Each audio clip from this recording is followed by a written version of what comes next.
Hi guys, my name is Nonima Digela. Welcome to my YouTube channel. So today we are looking at judges. We are looking at judiciary misconduct and situations right there, up there on our judiciary system. Okay. I'm gonna take something that starts about perhaps back to 2007. I'm trying to show you what Nhlanhla Mkhwanazi said about the judiciary being hijacked. There's a lot of things that are happening here in South Africa behind the scenes that we officially don't know about, but they are out there, I guess, because sometimes we don't really pay attention to these things. Ne? So now that our eyes have been opened, in on top of our eyes, we are to talk about these things. Okay. 2007 to 2009, there was a judge, Nkola Motata, ne? Allegations against this judge: drunk driving, use of racist slurs or remarks, misconduct in his behavior after an accident. Key events in 2007, the accident happened 2008, between 2008 or 2009. Complaints including by AfriForum, conviction in 2009 in a regional court. Outcomes of that situation: many years of delays. JSC initially finds misconduct but not gross misconduct, and finds him later in 2023. Between 2023 and 2024, processes are revived, and finally in February 2024, the final assembly votes to remove him. Okay.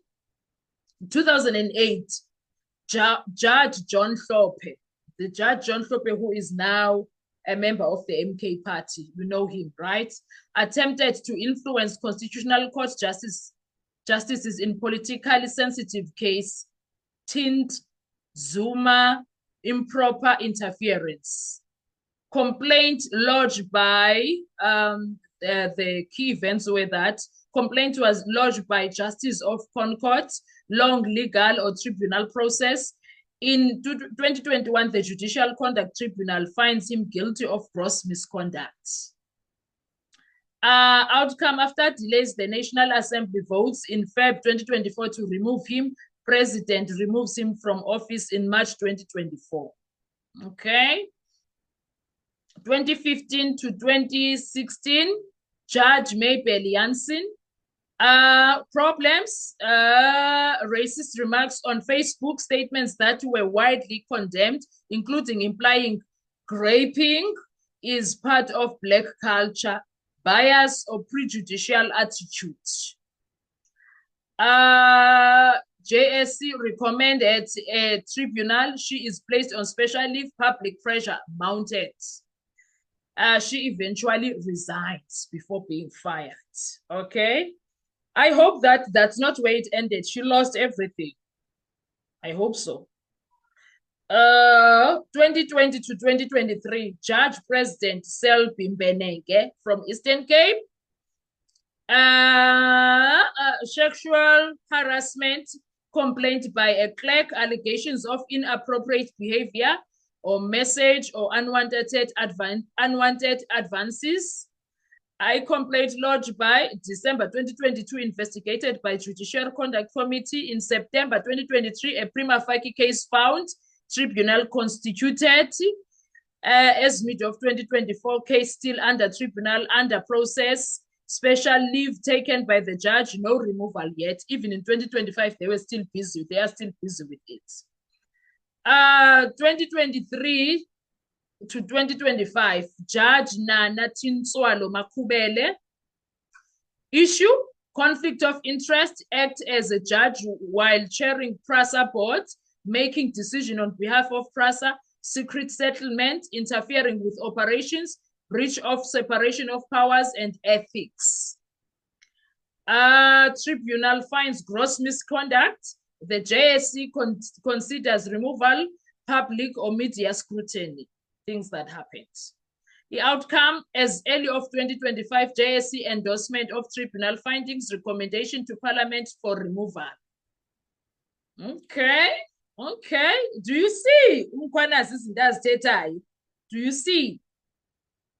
2023 to 2025, Judge Mushtaq Parker His issue, dishonest conflict versions, often allege assault, failure to disclose law firm trust fund deficit, misconduct, complaints, tribunal set up hearings in 2025 found guilty of gross misconduct, judgments or sanctions pending from formal removal or other consequences.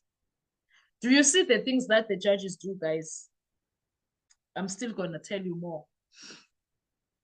And then also recent ongoing various judiciary generally, many reserved judgments, delayed judges reserving judgments and not delivering for many months or years, delays in court case hearings, backlog, shortage of judges, secretarial support, reports by OCJ, Judges Matter, Ground Up, Freedom Under Law, documenting the delays, norms, standard call for 3 months max for judgment delivery after hearing, which often are exceeded.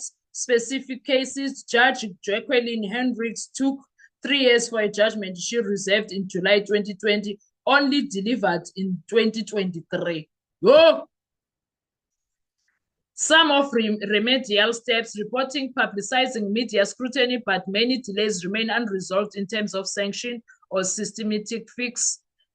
Some cases of reprimand, sometimes apology, less often removal purely for delays. So we know that Judge Mahumela also is one of those people that suffered to be removed from the Senzo Meyiwa case because of such.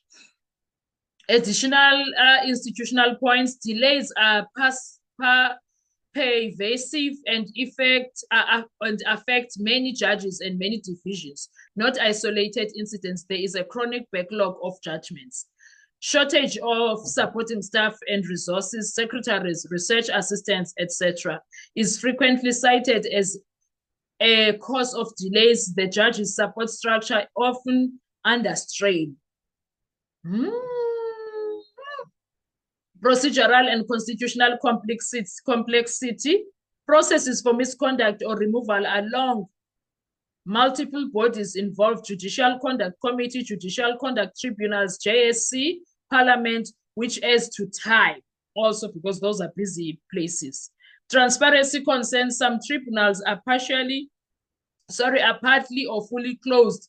Requests for full public hearings concerns that opaqueness reduces public trust. Rare removal, even when serious misconduct is found, removal from office is rare and often only happens for gross misconduct. After lengthy process, Hlophe and Mutata are amongst the very few. There is someone that I did not see their name on that report that I found. Let me check out something.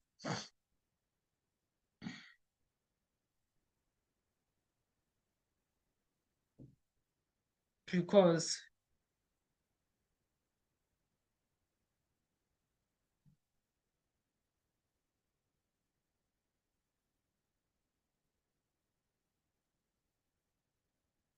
he did something in 2025. Yep. In June 2025, during the Senzo Meyiwa murder trial, Judge Ratha Mogoatleng made a comment in court when defense advocate Charles Mnisi asked to be excused for a day because he was running in the Comrades Marathon. Mogoatleng said, "This is," and I quote, "This is South Africa run by blacks. I don't think a white advocate would have had the gall to ask me that." And it rained after that for him. The comment drew criticism from several quarters. Parliament Justice Portfolio Committee Chair Xola Nqola called the remark extremely unfortunate, saying it bordered on racism and was an unacceptable generalization. The Black Lawyers Association also condemned the remarks, demanding a retraction and further action. Other legal bodies, civil society, and media also expressed dismay. Judge Mogoatleng subsequently issued a public apology. He said that his conduct was questionable and incorrect and acknowledged that it was unbecoming of a judge of his experience. He also offered that if any party believed he could not conduct a fair trial because of the remarks, he would recuse himself. Other allegations, context, It appears that this isn't the first time Mokgoatleng has been accused of being impatient or making critical remarks toward defense counsel. In particular, there have been complaints of bias, rudeness, sarcasm, and impatience in the Maiwa trial from lawyers and concerned citizens.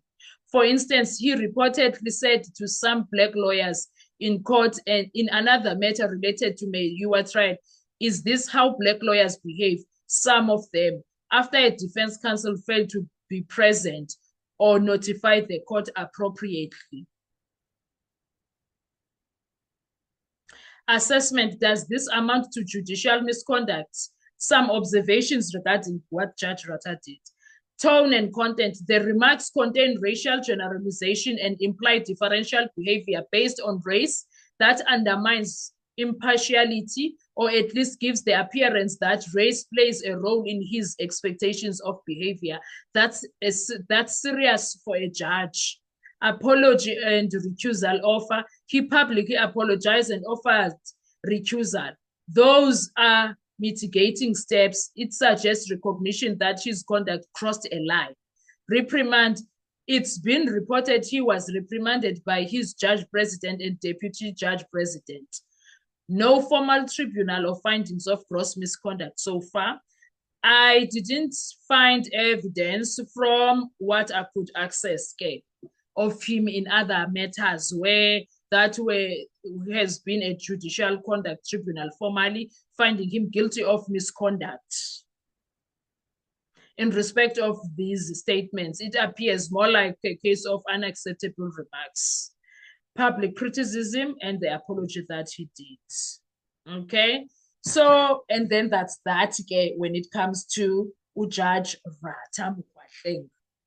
But I'm sure if people were to really complain and stop putting things aside, I don't think he is only like this in the Senzo case. I think it's his character. The man can be rude. The man can be so way out of line. He was out of line today, this afternoon. Anyway, what are your thoughts when it comes to all of that? Let's talk comment section. I want to hear your views. Thank you so much. Enjoy your day. Thank you so much, guys. I want to hear your views when it comes to all of this. Enjoy your day. Please make sure you keep good and all of that. Okay, bye-bye.